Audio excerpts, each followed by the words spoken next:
এটা হচ্ছে hydraulic break, এটা হচ্ছে পিকআপ। এখানে চাপ দিলে গাড়ি চলবে। ইন্ডিকেটর লাইট, হর্ন, হেডলাইট, ড্যাশবোর্ডটা দেখে নিই। এই যে দেখতে পাচ্ছেন এখানে একটা খুবই উন্নত মানের 2.2 কিলো, এই কালারটা খুবই উন্নত মানের। দেখুন যে ডিজাইন, এটা খুবই সুন্দর একটা ডিজাইন। আর সামনের যে রিমগুলো দেখতে পাচ্ছেন এটা অ্যালয় রিম, সম্পূর্ণ নতুন। এবং যে টায়ারগুলো দেখতে পাচ্ছেন এটা একটা টিউবলেস টায়ার। এই যে ফোল্ডিং সিট, এই সিটগুলো। সম্মানিত ভিউয়ার্স, আসসালামু আলাইকুম। স্বপ্ন মোটরস থেকে আরও একটি নতুন ভিডিওতে সবাইকে স্বাগত জানাচ্ছি। আশা করি সবাই ভালো আছেন।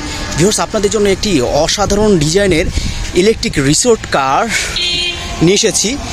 এটি মূলত বিভিন্ন রিসোর্টে, বিভিন্ন ফ্যাক্টরিতে বায়ারদের ভিজিট বা তাদের গেস্টকে ভিজিট করার জন্য ব্যবহার করা হয়। তো আপনারা চাইলেও নিজেরাও এই ধরনের গাড়ি কিনতে পারেন।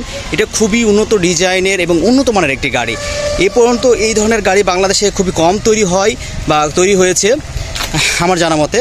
তো ভিউয়ার্স, আপনারা যদি এই ধরনের উন্নত মানের গাড়ি তৈরি করতে চান বা এই গাড়ি সম্পর্কে জানতে চান, তাহলে ভিডিওটি শুরু থেকে শেষ পর্যন্ত দেখতে হবে। তো ভিউয়ার্স, চলুন আমরা শুরু করি বা জেনে নেই এই গাড়িতে কী কী ফিচার্স থাকছে। ভিউয়ার্স, প্রথমে আপনারা দেখে নেন সামনের অসাধারণ লুকিং বা ডিজাইনটা। এই ডিজাইনটা খুবই অসাধারণ।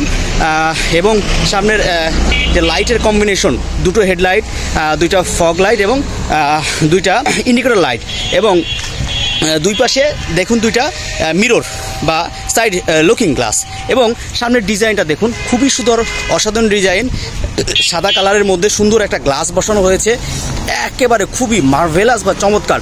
আর যে এই গাড়ির কালার যে দেখতে পাচ্ছেন, এই কালারটা খুবই উন্নত মানের। দেখুন, এই যে আমি হাত দিচ্ছি, এত উন্নত মানের কালার।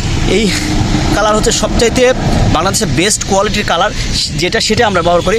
সামনে একটি স্টিলের অসাধারণ বাম্পার ব্যবহার করা হয়েছে। আসুন আমরা একটু ড্যাশবোর্ডটা দেখে নিই। ড্যাশবোর্ডটা দেখতে পাচ্ছেন, অসাধারণ একটা ড্যাশবোর্ড। খুবই সিম্পলের মাধ্যমে আমরা করার চেষ্টা করছি। ড্যাশবোর্ডে একটি সুন্দর ডিজিটাল 60 ভোল্ট মিটার আছে। এখানে আপনি স্পিড, ব্যাটারি চার্জ কেমন সেটা দেখতে পাবেন। আর আসুন সামনের ফিচার্স, এটা হচ্ছে হাইড্রোলিক ব্রেক, এটা হচ্ছে পিকআপ। এখানে চাপ দিলে গাড়ি চলবে এটা। আর এখানে হচ্ছে বিভিন্ন সুইচ, এটা ডান বাম, ইন্ডিকেটর লাইট, হর্ন, হেডলাইট, বিভিন্ন ফিচার্স আছে। সিটগুলো খুবই উন্নত মানের দেখতে পাচ্ছেন। এই যে সিটগুলো খুবই উন্নত মানের।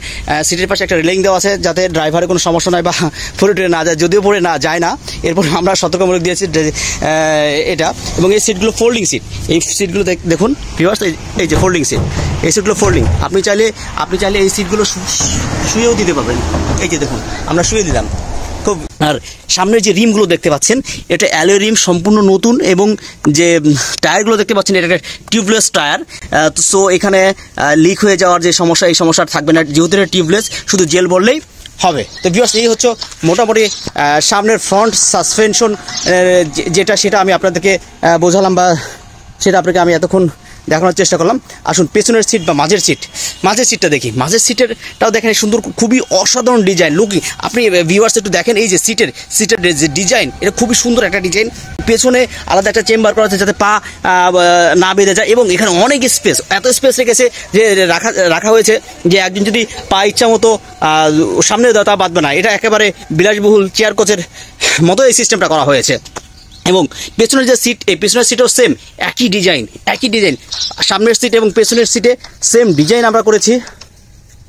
তো ভিউয়ার্স, আপনারা দেখতে পাচ্ছেন পেছনের যে লুকিং, এই লুকিংটা খুবই অসাধারণ একটা লুকিং। দেখুন, আপনাকে আমি সাইড থেকে দেখাচ্ছি, সাইড থেকে একটু দূর থেকে সম্পূর্ণ গাড়িটা দেখুন, খুবই সুন্দর। এবং পেছনের যে ডিজাইনটা দেখতে পাচ্ছেন, পেছনের ডিজাইন, এই ধরনের ডিজাইন আমার জানা মতে যারা 4 চাকার গাড়ি তৈরি করে বা প্রস্তুত করে, কেউ এ পর্যন্ত করে নাই বা করতে পারবে কিনা সন্দেহ আছে, হয়তো পারবে। তো ভিউয়ার্স, আপনারা যদি এই ধরনের গাড়ি ক্রয় করতে চান, অবশ্যই আমাদের স্ক্রিনে উল্লেখিত নাম্বারে ফোন দিন অথবা আমাদের ঠিকানায় চলে আসুন। তো ভিউয়ার্স, এখানে কী ধরনের মোটর এবং ব্যাটারি ইউজ করা হচ্ছে সে সম্পর্কে আমি বিস্তারিত বলি। এই যে দেখতে পাচ্ছেন এখানে একটা খুবই উন্নত মানের 2.2 কিলো একটি মোটর এবং কন্ট্রোল ইউজ করা হয়েছে।